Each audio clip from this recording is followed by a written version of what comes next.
If you believe in Jesus, then you are united with him by faith. And that means that everything that belongs to Jesus belongs to you.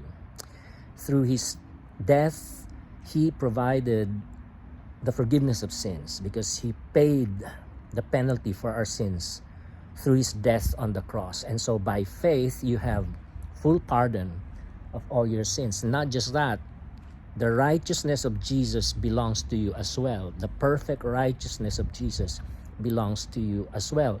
The Bible calls this justification. By faith, in the court of heaven, you have been declared not guilty of all your sins, past, present, and future. And now you are a child of God. You're a child of God, and you are indwelt by the Holy Spirit. You are a temple of the Holy Spirit. Now, having the Holy Spirit, you have fullness of grace. You have fullness of power. And Jesus defeated Satan on the cross 2,000 years ago. So through his death and resurrection, Jesus did not just provide forgiveness of sins and salvation and eternal life and new life for us.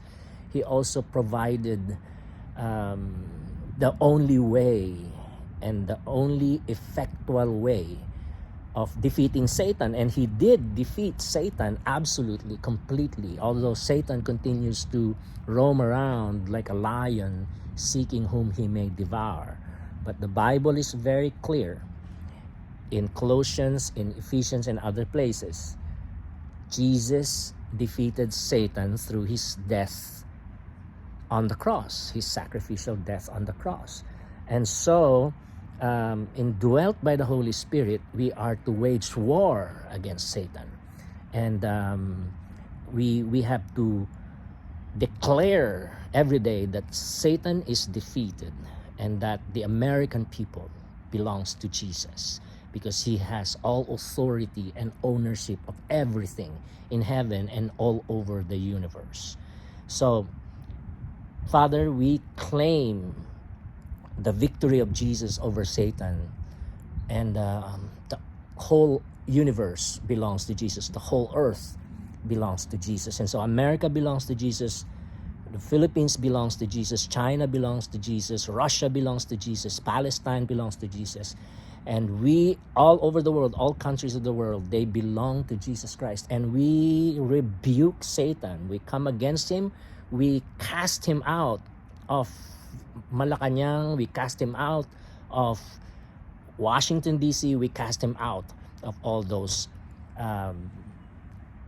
seats of power all over the world. And we pray your kingdom come. We pray your name be worshipped. Your kingdom come. Your will be done in the Philippines, in America, in China, in Russia, in Palestine, in Israel, in Iran, in North Korea, in every nation of the world. And Father, we pray that you would stop the works of evil people. You would stop, Lord God, all this madness and all this genocide and murder and hatred, and bring about a new day, Lord God, where there will be more peace and tranquility in every nation of the world, and that you will rescue many people, Lord, millions and billions of people in all over the world, and that you would be glorified.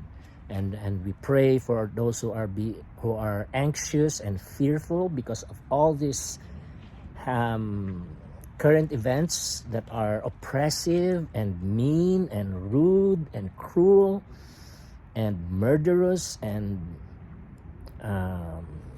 plundering. Father, we just pray, Lord, that you would stop those evil people and bring about change. And again, save people, Lord. Save millions and billions of people. Unite them with Jesus by faith. And bring healing, Lord. Bring healing and relief for all of us and blessing. We thank you, Lord. We give you praise. In Jesus' name, amen and amen. All right. I love you all.